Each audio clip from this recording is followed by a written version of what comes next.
And if you don't have strong domestic economic policies that favor production, trade is simply going to make matters worse.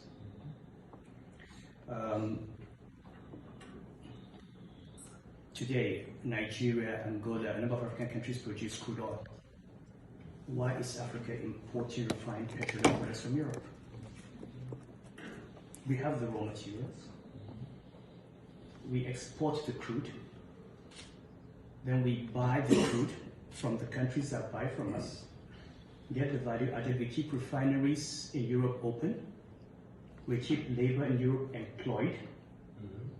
Meanwhile, we actually subsidize the importation of those products, which, by the way, go into consumption and not production. Yeah. Most of the petrol that comes to Africa goes to fuel cars that take us to parties and weddings and naming ceremonies. It doesn't fuel generators that produce textiles. We subsidize electricity, which is a factor of production, but it's now for consumption. Most of the electricity in Africa we use for lights, air conditioning, and watch Manchester United versus Arsenal. What about Chelsea? Rather than, I hate Chelsea. And Spurs. I'm an Arsenal fan. Okay. I mean, the electricity doesn't go into powering factories. So first of all, and maybe because being a former governor of central bank, I focus on the macro. But what really is the nature of domestic industrial policy? What's the policy around production? You have to produce before you trade. And that's an area of fundamental weakness. The second, of course, is productivity.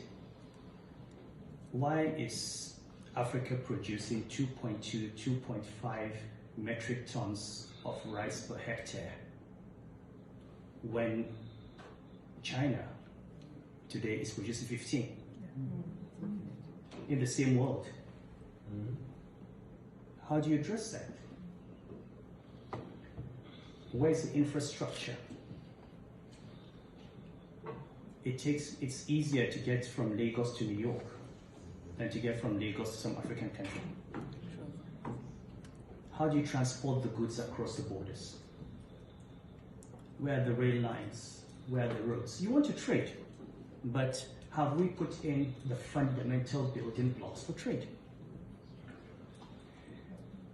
The big elephant in the room, the world order. We all went and signed up to the World Trade Organization. We signed up to policies that say bring down tariffs, do not protect your industry.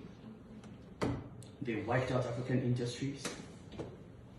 And now, I come from Kano. Everything that when I was growing up was produced in Kano is imported from China. We have a leather industry, we don't produce our shoes. We have cotton, we don't produce our textiles. Nigeria has oil and gas, we import plastics. There's a problem. Now, we all study this international trade theory. Yes, you need to have free trade. It's a level playing field. If you take the Nigerian under-21 team and put them on a level playing field against the Brazilian national team, we know who's going to win. The playing field is level, but there's no way, and that's why in games like polo and golf, you have a handicap. Where is the handicap for Africa? Why are we supposed to apply the same rules as advanced countries? So are African leaders ready to challenge the world order? Are they ready to say we're going to protect our industries?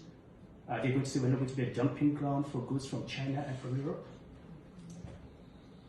If you don't do that, I mean, I can see the logic of having one continent surrounded by oceans. We can have a tariff regime. We can protect African industry. But do all African countries agree to that? And the governance. Let's say we agree on a common external tariff. What is the guarantee that the customs in one African country will not take a bribe and let the goods in? How do you strengthen governance in Africa? So it's great to talk about free trade, but it's also important that we think through what it would take for this to succeed, including even understanding our own history. Some time ago, Morocco wanted to join the Economic Community of West African States. I remember people saying, well, you know, we are culturally different. And I said, which culture? If you look at the whole of the Sahel and the whole of North Africa, they're culturally homogeneous. For hundreds of years, there's been trade between the Maghreb across the Sahara to West Africa. And somebody is saying we're culturally different. Somebody already thinks that the British that came 200 years ago are culturally, 100 years ago, are culturally more aligned to those that have been trading with us for 500, 600 years. So we don't even understand our own history. And we have sub-regional bodies. The East African Community has done very well. SADC is